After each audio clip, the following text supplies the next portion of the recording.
কি গো, বাবা মা আসছে, ফোন করেছিল। বাজার থেকে কিছু কি চিকেন টিকেন নিয়ে আসি নাকি?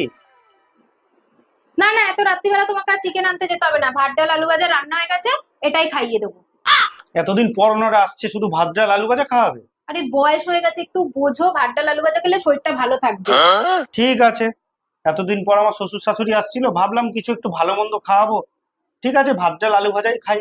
কি আছে? আমার বাবা মা আসছে বলবে তো এতক্ষণ ধরে, তাহলে একটু মাটন নিয়ে আসো। মাটন কষা আর পোলাও বানাই। এত রাত হয়ে গেছে, তুমি মাটন কষার পোলাও খাওয়াবে এই গরমে? ভাত ডাল আলু ভাজাই করো। তাহলে একটু চিকেন এনে দাও, চিকেন আর ভাত করি। এই বয়সে এখন রাত্রিবেলা চিকেন খাওয়াটা ঠিক না, তুমি ভাত ডাল আর আলু ভাজাই করো। তাহলে একটু মাছ এনে দাও, একটু মাছের ঝোল আর ভাত করি। না, প্লেন ভাত ডাল আর আলু ভাজা, কোনো রিচ নেই। তাহলে একটু ডিম কষা তো করি। না না, একদম না, ভাত ডাল আলু ভাজাই করো। তো ভাল লাগে না ভাত ডাল আলু ভাজা।